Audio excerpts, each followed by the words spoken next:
our second week in our study of the book of James. Just warning to all watching, I have a tendency tonight to refer to the book of Job instead of the book of James, and Brennan is going to use that as an invitation to talk about the book of Job for the remainder of the class. Yeah, if I go. So, I mean, why not? If we just slip into it, it's okay. Yeah. That's exactly right. Well, for those of you that don't know, my name is Chris Holmes, and I am the scholar in residence at First Presbyterian Church of Atlanta. And who are you, a person with a relatively recent haircut? My name is Brennan Breed, and it's maybe a little over a week old haircut. Thanks for noticing just now, Chris. Jeez. Always. Yeah. I am enjoying for the first time in maybe 3 weeks, a stormless night here. So hopefully the Wi-Fi will remain intact, just totally normal. Yes, and we want to thank you very much for being here. Professor of New Testament at Luther Seminary, Matt Skinner, joining us live via Zoom, and probably some satellites involved in there somewhere. Matt, thank you so much for being here with us. We really appreciate the time that you're giving here. For anyone who's joining us and doesn't really know what we're doing here, this office hours is for churches that have been displaced in some way by COVID and are looking for adult education content. So thanks for helping us provide that for everyone here, Matt. And let me ask you, Matt, we tend to ask people as soon as we get here, first thing off the bat, because if we don't do it, then I'll never remember. And as we ask people who are joining us to just help us kind of step into your shoes as a reader of Scripture for a little bit, and what sort of hermeneutical assumptions or interpretive assumptions do you bring with you when you read the text? And of course, we bring so many that we can't possibly know, but what are some things that you like to highlight as you approach the text? Yeah, thanks. And thanks for the invitation to be here. This is fun. Looking forward to this. There's a million assumptions I bring, and only about maybe half or a third of those do I actually stay consciously aware of, beyond the obvious in terms of, my age, gender, being a white male in this society. When it comes to thinking about theological leanings towards Scripture, and what I think my students would tell you comes out when I teach, especially when it comes to this part of the canon, that the New Testament as a collection is a kind of habitual reminder of the ways in which Christian belief, Christian practice, Christian community has always been something in flux, always been something that's been trying to invent itself as it goes, taking traditions, taking values, taking people's lived experiences and putting those into conversation with what's taking place. So for a weird book like James, where we honestly don't know exactly where it came from, who wrote it, when it was written, practice, Christian community has always been something. It's always been my voice echoing. Sorry, a little bit of feedback from somewhere. A book like that, we're listening in on what we assume to be one or a small number of Christian communities trying to live out faithfulness to Christ in an environment that might be hostile or might be confusing or might have its own internal pressures. And just to see that no one book speaks by itself, but each book has to have its own integrity and has to have its own voice. Taken together, we get a sense of early Christianity being a complex thing, occasionally a disputatious thing, right, where argument and disagreement is taking place, and where change and adaptation is always part of it. So I try to focus on that a lot because I mostly am teaching students who are preparing for Christian leadership of some kind, and often need reminders that this is what the church has always been about, right? What speaks faithfulness into our current moment in ways that are true to our traditions without being weighed down by them, in ways that look toward a future or a hope that's liberative, that's joyful, that's true to the gospel. Thanks. And that's super helpful to frame our time. And can you help us out a little bit more by telling us about the projects that you are working on these days? What animates your current thought? And I'm guessing it's not the book of James, as we found. Not as many people working on that as other books. So what is on your table right now? Yeah, it's not currently the book of James. Right now I'm just breaking ground on a commentary on the book of Acts, which is kind of where I've always gone back to in my career. I've written a couple of books on Acts, and now I'm going to try to get a commentary written sometime in the next few years. So that's the looming project, but also the thing that I'm really excited to dig into when some free time opens up. Cool. Well, thanks. And yeah, and we also know that you are someone who teaches, like many of us have many different kinds of courses, but you often introduce the New Testament to many incoming students. So you do teach about James quite a bit. And if you were going to just have a couple of tidbits that you hope that your students leave your class on James, the day and New Testament intro that you teach James, what would you hope that they take away from them? Yeah, let me put that in a quick context. So I'm a Presbyterian teaching at a Lutheran seminary. So probably about 70 to 80% of my students are Lutheran. And so you just hope they leave loving Calvin. That's it, right? Well, something. I just want them to love James. People don't know this. The book of James has got a kind of a bad reputation in Lutheran tradition, at least in some streams of it. So a lot of my work is to try to get them to take this book seriously and try to help them realize that perhaps they've been not lied to, but maybe they've been conditioned to assume some things about James that they have to reconsider.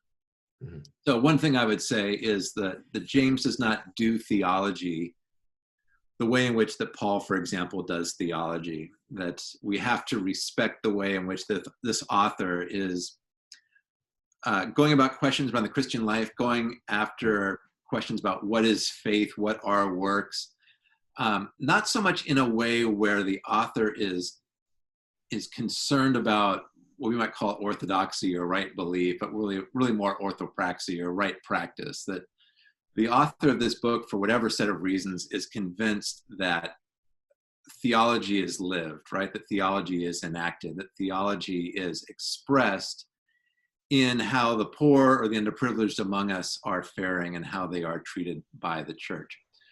I'm not saying that Paul doesn't care about those things, but Paul tends to lead with questions of, this is what's true, or this is what God has done for you, or this is who you are. This is what your belief or your hope is founded upon. And then Paul tends to turn toward, therefore, this is how you should live. And a lot of Western theology has taught us that that's what good theology does, that it starts with, who is God? What has God done? Now what should you do? And James really mixes those questions up and has much more of a kind of pragmatic theology, or much more of a theology in action, or a lived theology, which doesn't make it less intellectually rigorous necessarily. It just means James doesn't want to talk about God without real close connection to our actions and how we live. And I think Paul would agree with that in maybe Paul's own contentious way. I think even people like Luther might agree with that in Luther's own contentious way, if we could have some time to talk about it. So maybe that's the biggest thing, is people tend to take shots at James because it doesn't mention Jesus very much. It doesn't seem to talk much about specific things Jesus said or accomplished. The cross doesn't loom especially large in this book. That doesn't mean that this book is not a serious attempt to take the revelation of God through Jesus Christ seriously. That's great. And I mean, it sounds similar to my own approach to James and others that we've talked to, that, it's at the end of the day, you just want your New Testament introduction students to take James seriously, and to not discount it, and not to only interpret it in light of the ways in which Paul articulates the gospel. And of course, we could have a whole nother conversation about how even Paul isn't singular in this, that what Paul does in 1 Corinthians is different than what he does in Philippians, which is a book we studied earlier in office hours.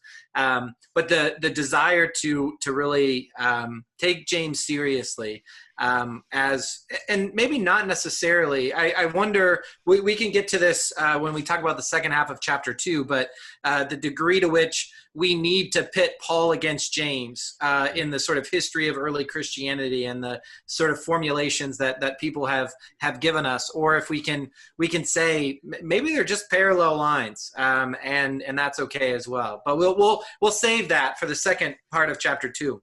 Sure. So We are studying James chapter 2 tonight, and as I told Brennan and Matt at the beginning before we went live, I've gotten a couple emails that said, hey, like, it's great that you guys can talk about 3 verses for an hour, but let's see if we can expand. So we're going to try, at least for one night, to expand. And so what we're hoping to do is to divide our conversation basically in half between chapter 2 verses 1 through 13 and chapter 2 verses 14 and following. And so for Brennan and Matt, we're picking up on James 2, 1 through 13, which is more or less held together by this question of favoritism, of showing favoritism.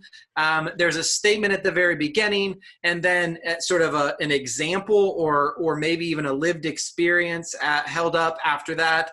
And then this is all sort of connected into the conversation of the love commandment, that you should love your neighbor as yourself. And so one of the things that we thought we might start with is this phrase that's translated in the NRSV is show favoritism, and with a cursory look, none of us could really find a lot of examples of this. The Greek word that occurs there, which literally means to present the face or to show the face to someone, and so it essentially means to give somebody a favor. Paul uses the word in Romans where it talks about God does not show favoritism, presumably in his dealing with the Gentiles and the Jews, that God's favor is equally distributed. But what we see in James chapter 2 is that the example is really clear. Whatever this word might have meant in its wider Greek context, we get a very clear example. And so in verses 2 through 4 and 6 through 7, we get a scenario about what's going on. And Matt, my first question for you is this scenario about the church's treatment maybe of 2 different people, one who's perhaps dressed in super nice clothes, and somebody who's dressed in rags. Do you think that is this a real situation? Is this more of sort of imaginary or rhetorical? What's going on in your mind with the situation in these first 6 or 7 verses of chapter 2? Yeah, I think it's, well, I think it's perhaps both. It is kind of a real situation, but in some ways it's narrativized, or it's kind of stylized here to set up this example of these 2 different characters, right? These 2 different people who might enter into the assembly, which is, so typical of the kind of wisdom traditions that James draws upon, right? These 2 choices, but here they become enfleshed in these 2 different kinds of potential participants in the fellowship. It's where it becomes real is I think this might be an indication that this is a book written to people who are in the middle. In other words, James isn't necessarily a kind of poorest of the poor audience, but nor is it an elite, privileged audience. But it's trying to figure out an audience or a congregation that's trying to figure out who's welcome here. To whom do we belong? Who belongs to us? And the author is quite worried that they're going to fall into imitating certain Greco-Roman tendencies, right? That you would give the best gifts or the best seat or the greatest honor to the person who apparently deserves it, because that's what the surrounding culture is telling them. So you see what I mean? That's what makes it real, is it's, the author is all throughout this book, the author is very worried that the poor are going to get mistreated by the church itself, and says that that's not just bad manners, that's actually a violation or a denial of what the gospel's about. But James seems to recognize that there are a lot of real life, real world pressures for them to lean toward the privileged person, or lean toward drawing distinctions, or, to use that term, to show favoritism. Yeah, and in some ways, this in my mind reminds me, this is one place where maybe Paul and James do talk to each other in a pretty clear way when Paul talks about the Lord's Supper in 1 Corinthians, and it seems like his beef there is that the whatever the ritual or the practices were around the Lord's Supper, that the Corinthian community had replicated the larger Greco-Roman practices, whereby those who were of means, maybe even those who were providing financially for the gathering, would eat first, and then the poorer members of the community would sort of be shoved outside and be left with crumbs. And Paul is aghast at this practice. And it seems that, again, whether this is a rhetorical situation or a real situation, the danger of replicating this practice of exalting certain groups or certain classes of people over others is a very real danger for James, as we see it is in 1 Corinthians. Yeah, it's a great parallel. So next verse, really verses 5 and 6. But yeah, I mean this claim, has not God chosen the poor in the world to be rich in faith and to be heirs of the kingdom? It's really, this is a huge important verse in terms of liberation theology and so on. The idea of the preferential option for the poor, the idea that God is choosing, and I find here it's really interesting, like the idea that you'll hear it said sometimes, even in the Bible, that God doesn't show favoritism or God doesn't show preference. But here, actually, there is this really strong claim that God actually is making God is showing favoritism. There is a suggestion here that opening line with your acts of favoritism, I mean, maybe like if you're going to favor, this is who you need to favor, right? Like there is that kind of claim here, right? But I something else just crossed my mind, that has not God chosen the poor in the world to be rich in faith? Do we have the same kind of, are there any questions here about what that clause means, in faith, that the dative there? Is it that like poor people should be happy that they're poor because now they're rich in faith? Like they're going to get a lot of faith from it, right? Don't complain about your station in life. I've actually heard things like this preached before, right? Or is it that through faith, God is providing in some way for them, or God is accounting them in some way worthy of much because they are misused, mistreated, poor, and so on? Is this? How do you actually interpret that claim there? Great question. Matt, do you want to go first? You go first. Sure. In the second half, we're going to talk about what does James mean by faith or belief. Yeah. Anyway, because I think he might have his own point of view on that term that's different from what some other New Testament authors make it out to be. I think for James, faith is largely, just to kind of show my hand here, is largely about loyalty and a kind of solidarity or connection to. I want to use the word fealty, but that's not really a word we use much in America these days. A kind of connection, right? Kind of offering oneself to out of a sense of loyalty or deference. And so to go along, so it's not necessarily, this isn't a health and prosperity thing. This isn't saying that, nor is it saying, don't worry about this life, I don't think, but it is saying that with that comes a kind of certainty about this new status as being heirs of the kingdom, which again isn't just a future thing, right? Hang on, one day you'll have it great.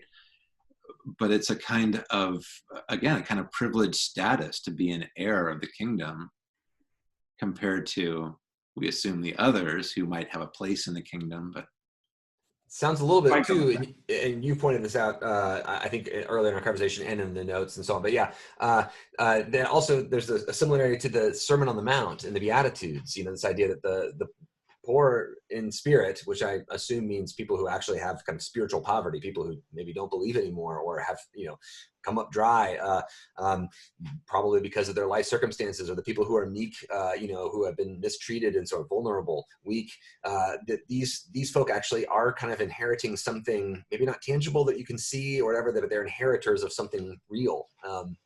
The solidarity itself. But what do you think, Chris? Yeah, I mean, I love the way you started with the definition of faith as trust. I I think of it as, not to make our conversation too light, but playing poker, when someone says they go all in, faith for me in James, but even like in Romans 4, I see this is a person saying all that I have is resting in this understanding of God. And yes, there is a cognitive or a propositional notion about that, but it is also deeply practical. It affects the way that you live, and it's deeply personal. It involves your whole person. And so when it says that God has chosen the poor in the world to be rich in faith, there is a depth of faith, and of a reliance of them saying we're going all in. And I want to be really careful here, because I don't want to glorify poverty or the poor, as can be done in circles like these. But some of the biblical picture that I'm familiar with about wealth and possessions, and I'm thinking especially of Luke and some of Acts, is that the wealthy are able to rely on themselves. That's part of the danger with wealth, and that's part of the reason why wealth becomes equivalent to an idol or a second god, is that you begin to rely on it, and begin to think that you or your money has been that which gives you production, that which gives you security, instead of the perspective we have from James 1, which is all good things come from God Almighty, who is the giver of all good things. And so I again, without wanting to glorify the poor, as a sort of theological category, I do think that there is something to that they stand. Their richness in faith could and often does stand as a critique, or a counter to the wealthy who are maybe poor in faith. And so there's some learning that we might do, particularly as a middle upper class person living in the wealthiest country in the world, how easy it is for me to be lukewarm in my faith, in my going all in my trust in God, because I've got all of these safety blankets set up around me that keep me from a full trust in God. That's my 2 cents there. So this connects to me, like, just as an Old Testament guy. I look at this and, like, God has chosen the poor of the world, and I look back at, like, 127, the verse just before our passage begins today. But the religion is pure and undefiled before God is this, to care for orphans and widows in their distress, and then also to keep one unstained by the world, which we can, there's a lot more to talk about, kind of ethics that we can get to as well. But just that the central claim is a deference to and a protection for, looking out for the weak in the community. I mean, it's like a super modern reading of the Pentateuch, right? I mean, of the law. I mean, it fits in so well with, like, what I want to say when I read the law in Exodus, that, like, what makes, like, there's a lot of ancient Near Eastern stuff in the law codes in the Old Testament, because Israel is an ancient Near Eastern people. And so Hammurabi's law, ox goring law, like, there's a law actually taken from the Code of Hammurabi. It's literally in Exodus, almost unchanged. So like, they are an ancient Near Eastern people with ancient Near Eastern culture through and through. But one of the things that sets it apart as a law code is this strange concern for orphans and widows, and especially aliens, wandering people, who are not mentioned in any law code in the ancient world that we know of, aside from Exodus and Deuteronomy. So just that James is a text that is so affiliated with the Jewish wisdom tradition, and that is, so has such a clear reading of Exodus and Deuteronomy. I just love it. But also, I think he really does pick out that core bit of the law there. But in any event, what else do you all see about this? The kind of, I don't know. Do you see any connections to the patronage culture in Greece and Rome, Greco-Roman society, that you want to point out, or anything else about kind of what it means to be rich here, or what kind of disputes these kind of middle-class people would have actually been solving or taking part in between what might they have seen, and what might we see actually in our own day and age that might parallel this?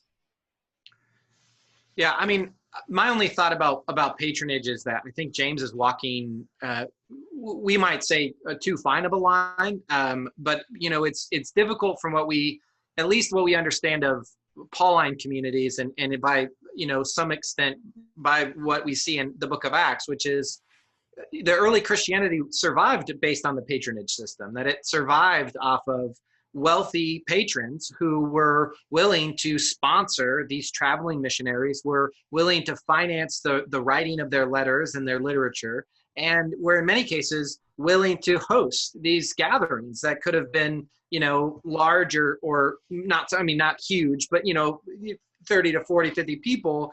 And Luke, I think, does this too in the Gospel of Luke and in Acts of trying to say some hard words to wealthy people while also recognizing wealthy people are a part of our table. They need to continue to be a part of our table.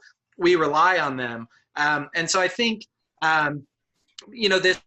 this line that he's walking is an important one as a Christian leader. And then my sense of that with James sort of falls apart when I read verses 6 and 7 in chapter 2, where he almost puts the wealthy members as outsiders, as not members of the community. He says in 6 and 7, but are these not the people that oppress you and drag you to court and speak blasphemy over your excellent name? And so I don't know if James is operating in the patronage system in the same way that Paul or Acts is, but I think it's definitely in the background. I just don't know what to do with what are some harsher words about the wealthy in verses 6 and 7. And we'll see them, as Matt mentioned in some of our correspondence together. We'll see again in chapter 5 that James has some pretty hard things to say about the wealthy. Matt, do you have any thoughts about the depiction of these wealthy people in 6 and 7? Yeah, I think I'm not so sure if James is falling into the patronage thing, but James certainly sees it as dangerous, that it's, don't show preference to them. Like, just don't do it because of the problem with what wealth is, and because chapter 5, the miseries that are coming upon the rich. So it violates the gospel, which is an option or a preference or a choosing that God has made for the poor. I mean, verse 5 is about as clear as you can say that. But then in 6 and 7, it's this reminder of look out remember who the rich are and what they do to you, is what the book seems to be saying. I'm going to tell a quick story, if that's all right. Earlier this summer, I was in a conversation with David Daniels, who teaches church history at McCormick Seminary in Chicago. And he's a historian, so he was teaching on James in his church and asked me about these verses and said this line about the rich oppressing you and dragging you into court. He said, what was that like in the first century? What were the courts used for? And it was a question I just had never thought to ask in terms of what did this mean? What kind of access to a legal system is not quite the right word, but you know what I mean. Did the rich have available to them? I didn't really know the answer, but the reason was for him, he was saying that he finds a really helpful modern day example in that the way in which the wealthy use the legal system to further their own ends, right? The way in which the courts, even in a society like ours, where everybody has equal protection under the law in theory, nevertheless favors those with resources. And so his example, this was after the killing of George Floyd here in my neck of the woods. His example was what happens when wealth and privilege also take over the courts, right? And so what is that like for the feeling of powerlessness and for the ways in which different components of a society get weaponized against people? And so I really appreciated that modern parallel that he drew for me. And it helps me understand, I think, the way in which James is really worried that that too much longing for or desiring to be like or desiring to impress the rich is going to backfire on this community. And then he even says in verse 7 that these are the ones who blaspheme the excellent name that was invoked over you, which appears to be the name of Jesus, I would think. That what he's saying is these are people who are going to persecute you for your faith. And if it connects to chapter 5, these are also people who are breaking contracts with you, who are not paying you what you deserve to be paid for your labor. I mean, if you can't find modern parallels to that, yeah, I can't help you. Yeah, I think it's, and even looking at it from an Old Testament perspective, I mean, the Old Testament is, there's a communitarian ethic, especially in wisdom literature. So like in Proverbs, people who have become excessively wealthy are a point of suspicion in Proverbs, precisely because like it's an enclosed system. I mean, if you got super, super wealthy, that came from somewhere. Like you didn't do all that yourself. Like that came from some of us, right? Like some of our labor. I mean, I think it's an important thing for us to consider that, the United States is the richest community of people who has ever existed in the history of the world. I mean, we are, so much more unbelievably wealthy than people who lived, even the richest of people who lived in the time of Jesus. And yet, we don't have enough money for schools. We don't have enough money for, people to all live in housing in our country. We don't have enough money, like we keep telling ourselves at least that we don't have all this stuff. But yeah, and then when I hear that about they dragging you into court, I just go right to Naboth, the guy in 1 Kings 21 who owns a vineyard, and the king wants the vineyard. And so the king is sad because Naboth won't give him the vineyard. And the queen says, well, aren't you king? Like I got away, right? I'll use the court system. And yeah, whenever I bring that up in class, people go, I've experienced this from the courts. Like someone can use the courts or use justice itself to try to take from you because of their basic greed. But anyway, yeah, that's so important today too. I mean, I look at the fact that like there's massive record unemployment and the stock market is higher than it's ever been. It's like the S&P is a few points off of a record today, which doesn't make any sense to me, but also seems to reflect something about what we're seeing about vulnerability in our system today. So in any event, we come then to the next subsection here. If I can move us to 8 and on, if that's okay. We have this amazing quotation of both Leviticus and Jesus, because Jesus loves Leviticus and quotes it. Leviticus 19, love your neighbor as yourself. And I'll point out that Leviticus, just a little bit further down, says love the alien as yourself in the same chapter. So everyone then, who is my neighbor, right?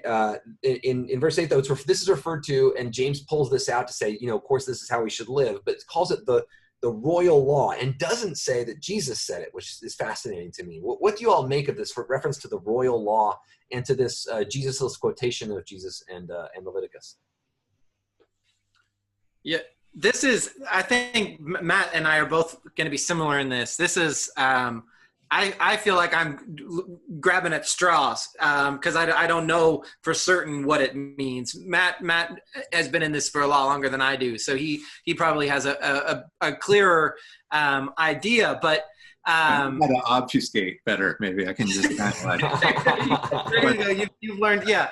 I mean, so I'm just gonna some of the things that I've read that I think are at least are interesting and at least suggestive is, we could read royal as chief, right? Like this is, and in this way, this would be even more of a paraphrase of Jesus or an allusion to Jesus that says that, what is the greatest commandment? Well, the greatest commandment is to love the Lord your God and to love your neighbor as yourself.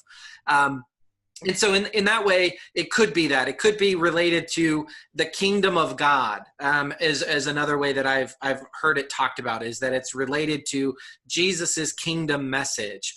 And therefore it is the law that is appropriate for the kingdom of God. And we could sort of tie it in then with the sort of law that Jesus teaches, whether that's the Sermon on the Mount in Matthew's gospel, the Sermon on the Plain in Luke's gospel, and the sort of the embodiment of Isaiah's message in Luke 4. But maybe it points us back to the kingdom of God, or maybe it's just as another way to say chief, primary, first of all. Matt, what do you think? Yeah, similar. I honestly, at the end of the day, I'm not convinced I know what the royal law means here. I wish we had a lot of other texts that spoke about it. I tend to think it has a way of fulfilling the law, like almost like with respect to in a royal way, which might be a nod to Jesus. Because we had language of kingdom earlier. I don't want to push that too far, but it might have this sense of the law as Jesus, the king, himself endorsed it or embodied it. That's a possibility, but I would have to, I didn't need a whole lot of footnotes to try to help back that up before I was attaching my name to that. But I do think it's also no accident that this is another paragraph in James that sounds so much like Jesus in the Synoptic Gospels, right? Matthew, Mark, and Luke. And we should point out too that Jesus was not the first rabbi to say that this might be the center of the law, that this situates Jesus and whoever wrote James thickly in the midst of first century Judaism and the kinds of debates around the law and faithfulness that were quite common and lively. So lest we think that Christians are the first people to think of that.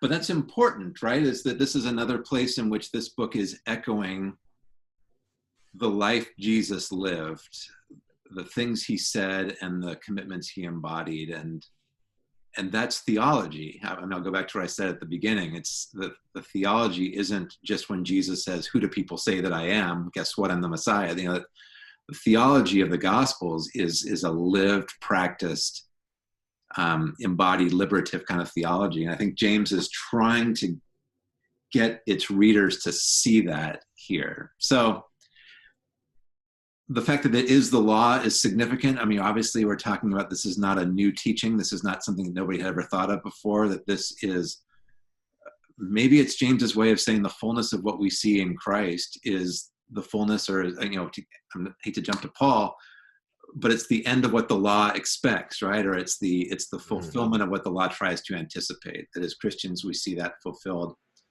I don't want to say perfectly. I don't want to say in a way that's never been seen before, but in a unique way through the incarnate Christ. Yeah. Did I obfuscate well enough there for you, Chris? Yeah, no. Yeah, that was great. Great skating. That was great. I think this is a place, this passage, this paragraph in James is another place where we begin to have some interference if we are more Pauline in our orientation theologically, because this is talk about law. This is talk about and Paul has some negative things to say about the law, and Luther channels that in a lot of his writings, as you mentioned at the beginning of our time. And so we get this language of, you know, this idea that if you fail on one part of the law, that you failed it all. And at some level, this reminds me of what Paul says about the law in Romans 7. But one of the things that I saw in some of my reading was that this is actually a pretty standard notion, this idea that that you couldn't choose parts of the law to obey. And that if you were really good at not stealing, but you were a fornicator, like you still were a lawbreaker. And so this idea is maybe not unique to James. But I wonder, before we move on to 14 and following, if we could talk a little bit about this law of liberty. Or Brennan, if you have any insight for us about the law, since clearly James is evoking some thinking about the law in this paragraph. I mean, just to me, it strikes me that, James, people often associate James with wisdom literature, which we talked about last week. And I think rightly so. As someone who studies wisdom literature in the Old Testament, this sounds a lot like it. And it's really important for us to remember that Torah, the word that's translated into law in Greek, but then also law into Latin and English and so on, like the law of Moses, that word in Hebrew is Torah, which means really instruction or teaching. It's not actually the most legal of legal words, and it has more to do with teaching. And I think James would have understood that as someone who seems deeply enmeshed in the literature of the sages of ancient Israel. But when he talks about the law, he's really talking about teaching. And this is like kind of ethical teachings, you shall love your neighbors yourself, you shall not commit adultery, you shall not murder. He's not going into the more esoteric aspects of the purity system or anything like that, which is interesting and surprising, perhaps.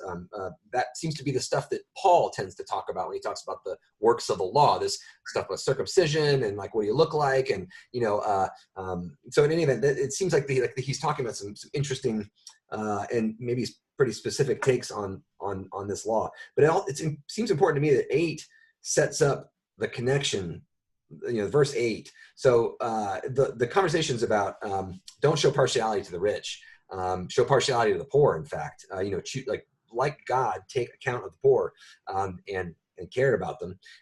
And this is one of the ways that you fulfill that law. Love your neighbor as yourself. It's a way of saying, like, your neighbor's not the rich person who already is affirmed in all aspects of their life, but your true neighbor, the person that you're actually supposed to be, like the person that this law really applies to, in your case and most of our cases, are people who are excluded from our community, from our society, our culture, our economy, and so on. It's something important for us to think about in time of COVID, when they're people who are already excluded, it's now become that much more painful. Who are not a part of the system. So in any event, but the questions about fulfilling the whole law or taking on all of the transgression from the one part of it. This is this subsection in James, and I feel like people who love Paul would get sidelined in this side note and make that kind of the center of it. I don't know, but for me, when I was reading in this in terms of law, I just kind of almost skipped over that part as like a little bit of argumentation there to set up the larger point. But anyway, Matt, what do you see or think? It's just a delight to see that expression, law of liberty, when for a lot of people in the Western tradition, maybe especially in the Protestant tradition, have been taught, the law is what condemns, right? The law is what we become enslaved to, again, to use Paul's language, and James uses this language of freedom. Paul does similar things in Galatians 5, where he says, therefore, for freedom Christ has set us free, therefore, don't go back into slavery. But then he'll talk about what freedom looks like, and it's basically living according to Leviticus. Again, you shall love the neighbor as yourself. Yeah. So, they recognize that. And even Jesus, right? I've come to fulfill the law, but then the Sermon on the Mount, he cranks up the intensity of what it means to be guilty of breaking these commandments. But Jesus still sees that as an expression of a God who wants people to thrive. And so I just think that this is a place where James is not at all out of step with so many of those major theological voices that we encounter throughout Scripture. It's that God is primarily, we learned this at the Exodus, God's people learned this at the Exodus, if not before, loves liberty, loves freedom. And that's played out not just in the things that God does for us or for a people. It's played out in the individual actions that I commit or refuse to commit, right? I mean, I have the opportunity to live out my freedom or to set other people free by what I do. I don't know. That's, again, I'm not telling you what law of liberty means in a lexical sense, right? Or talking about where this is used in other authors, but what happens when we start to imagine, like you said, Brennan, God's teaching, God's revealing, God's instruction as less, don't do this, it's bad for you, but rather, here are the ways in which I'm instructing you to live as free people. Yeah, it just struck me, law of liberty. That, and the law of freedom or something like that. I mean, that's a word that you would use for someone who left bondage. And thinking about it in terms of like Exodus, the law is given, Exodus 19, like the law is given to these people who have been freed, set free from bondage to Pharaoh, by the way, a rich dude who takes their stuff and takes them to court and, uses his power to oppress them. They are weak and vulnerable. And this is the kind of start of when God starts to tell people, because you were once slaves, because you were once oppressed, because you were once aliens, now you are to treat those exact people with the utmost of respect. You're supposed to protect them and care for them and so on. This is the new model for the new community. And that's what liberty, freedom actually kind of means, with Exodus. It's just interesting to think about some of those possibilities there, the Torah of freedom. But yeah, I love that. Thanks so much. So should we move? I'm looking at the time. We should probably move to faith and works. And Matt, you set this up perfectly earlier. You are a Presbyterian teaching this material at a Lutheran institution. Luther, who says that this is a strawy gospel here, right? With made of chaff or something. But in what way do you think that chapter 2, verse 14 and on, what kind of statement do you think James is making if we just don't even kind of take Paul into account, right? We're always reading this up and against Paul and really Luther's Paul, et cetera, et cetera. But what do you think James is really trying to get at here?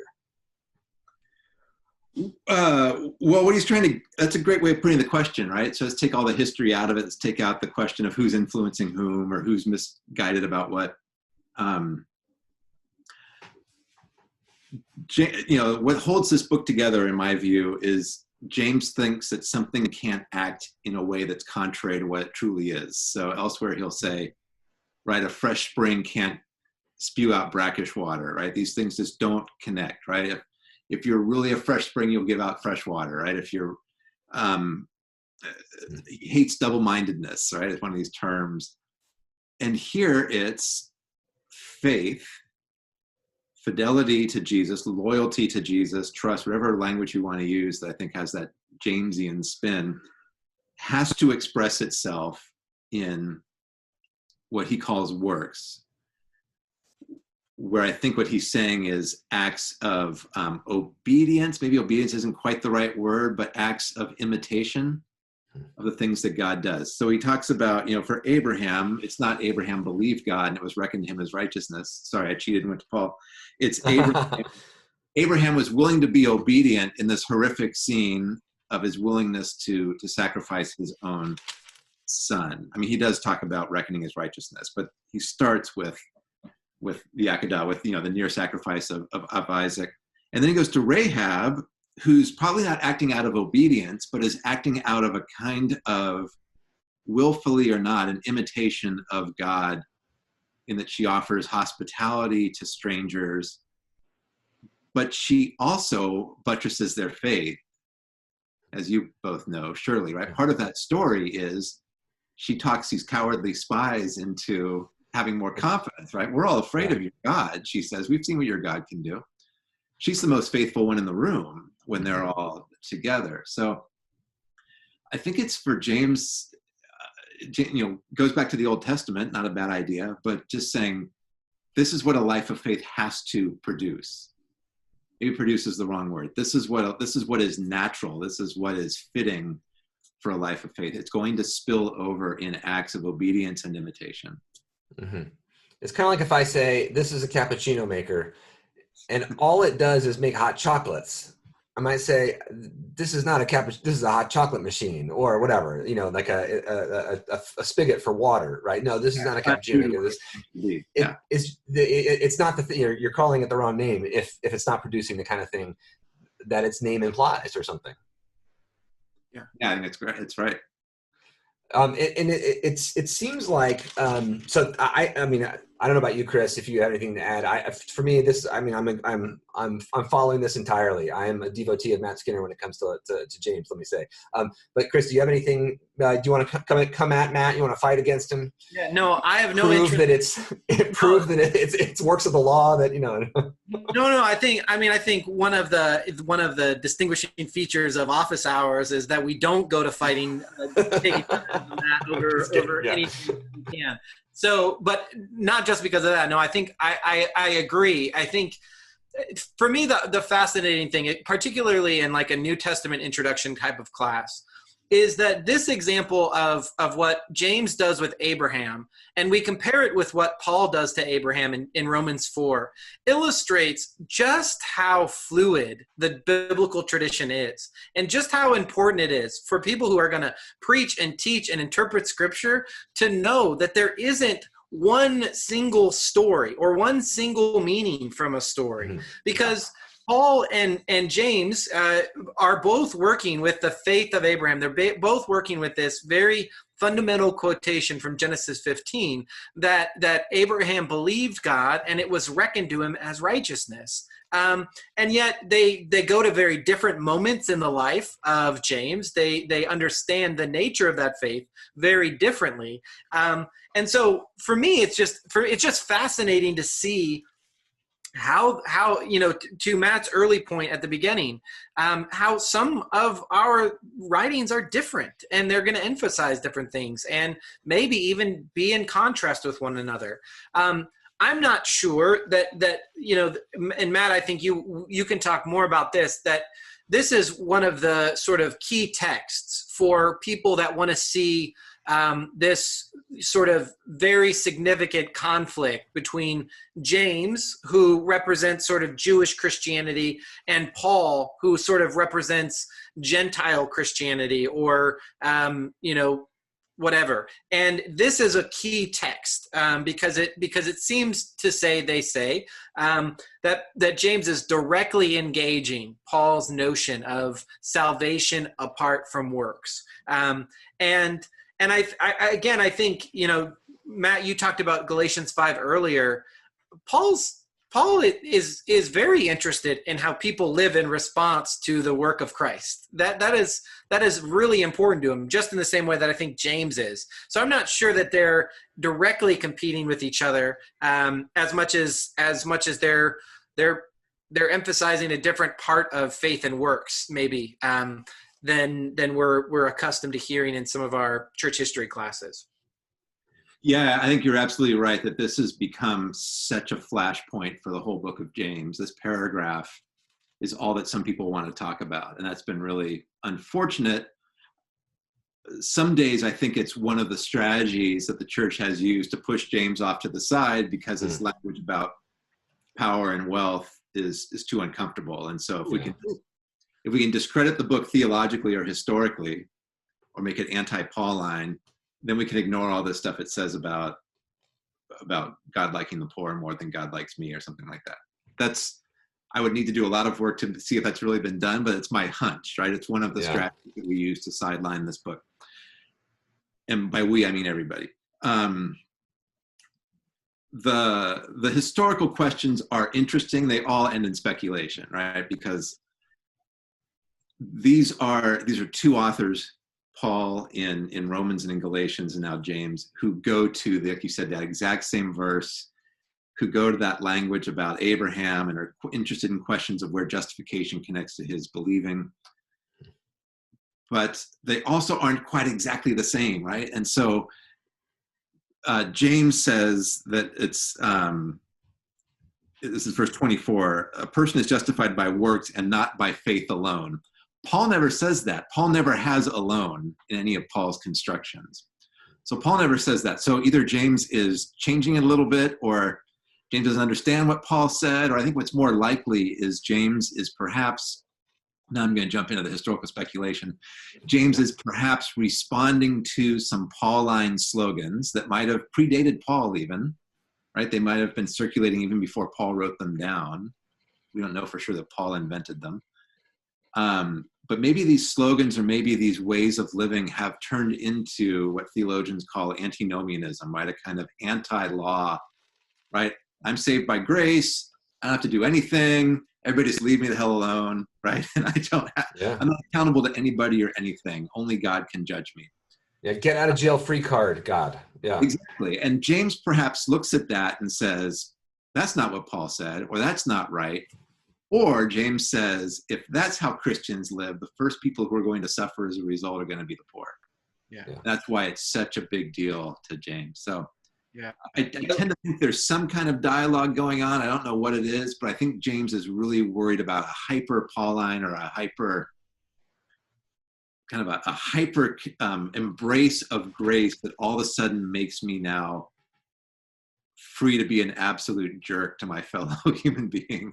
Yeah. James says that's not how Christ lived. That's not the kind of faith that we believe in. And anyway, And that's, if we connect it not to Paul, but if, we'll go back to the Old Testament. I'm an Old Testament guy, but if I'm going to find a kind of conversation partner for James here, it's going to be Amos and Micah. I think about Amos's critique of the cult. I think about Micah's critique of the cult in Micah 6. Everyone's favorite verse from Micah, chapter 6, verse 8. We all know what God wants. But what comes the only before, verse I know in all of Micah, I'm afraid. Right. Verses 1 through 7 of Micah are a conversation basically of God trying to sue the leaders of the state of Judah, precisely because they have afflicted the poor and they have forgotten about the claim that God has on them, their covenantal responsibility to the poor. And then they say, well, how much do you need, God, to kind of buy you off with a bunch of oil or whatever? And, then the prophet says, no, God already told you what God wants, right? Be just, right? Be humble and walk with God, right? So I look at James at the end of James 2, and to me, I hear echoes of faith, a faith that is formed by ritual action, that is by, kind of a get out of jail free card faith that happens to be, by the way, a spirituality that has been associated with wealth and power since time immemorial, right? I mean, this is a kind of absolve my guilty sin and try to get everyone else on my side kind of faith. Tempt the cosmic, the keeper of the cosmic scoreboard to keep tilting things in my favor or something. But I mean, do y'all think that, I mean, if Paul and James have been would they have been thinking in those terms about like kind of ritual stuff, or would this have been, or maybe people trying to use religion to get out of their actual responsibility to their neighbor? Or do you think this is more like an esoteric debate that they may be involved in? So, I mean, my initial sense is, I mean, I think even if we think about Galatians and like Paul's issue with Peter in Galatians 2 is, in some ways, it's about showing favoritism. Like, it's not based on wealth, but it's based on Jewish Gentile division. And that really miffs Paul. And so even there, like, Paul is saying, no, how we respond to this gift of faith or this gift of grace matters, and how we treat each other matters. And so in that way, I think he's very much in line with James. The other thing that strikes me about James and this, whether or not he and Paul would be on the same page, is they both emphasize that there is a response that is needed. You can't just my train of thought has left me. Matt, you go. I'm going to see if I can remember what I was trying to say. You're not asking me to complete your train of thought for you. Oh yes, yeah, just right where you left off. Just keep coasting. Yeah. I don't know if it's necessarily something, I forgot the language you used exactly, Brennan, but I don't know if it's necessarily something more kind of cultic or more connected to the worship life of things or things like that. I do think it's not an accident that this shows up in chapter 2 immediately after all the stuff that we've just talked about, as opposed to him leading off the letter with it, for example.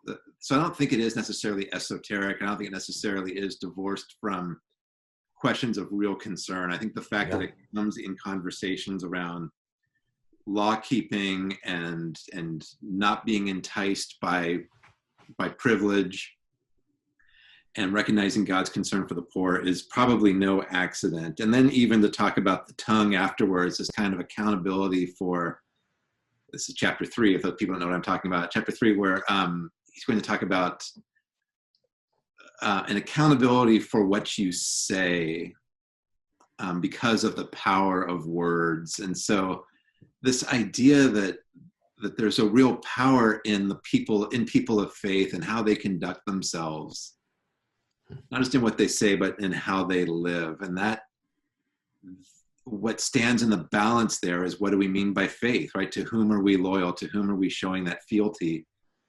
And James doesn't want us to screw it up. He doesn't want us to screw it up by falling into the Greco-Roman trap of honoring those who are wealthy. He doesn't want us to screw it up by a lack of accountability. So I see it as way more engaged, as opposed to James saying, I got to make sure I refute that Pauline slogan before I'm done with this letter. I think it comes in the service of real life social pressures that James perceives as having the potential to harm the community of faith and perhaps even harm its witness.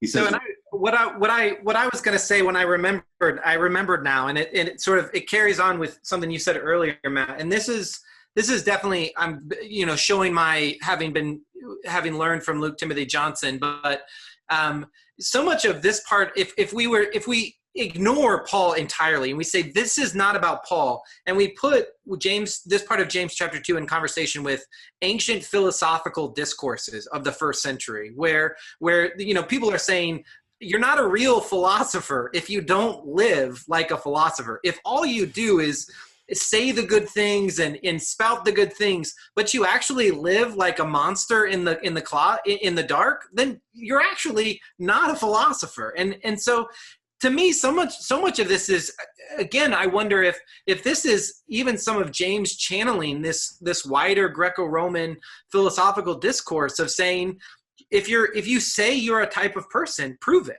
And this is why, he says so flippantly, you believe that God is one. Great. Even the demons, even those who are absolutely opposed to God and the ways of God, affirm that. And so if you're going to be more than a demon, you actually have to live into this law. You actually have to live differently, which I think, again, is not unlike what Jesus says in the Gospel of Matthew or other New Testament writings as well. So, I did think that was a brilliant rhetorical move by the author of James to be like, yeah, good. Yeah, you believe. Awesome. Satan believes too. Yeah. That doesn't help you at all, right? That's a kind of checkmate move right there. That's really, ratcheted it up there. One of our best theological tools. So that's important.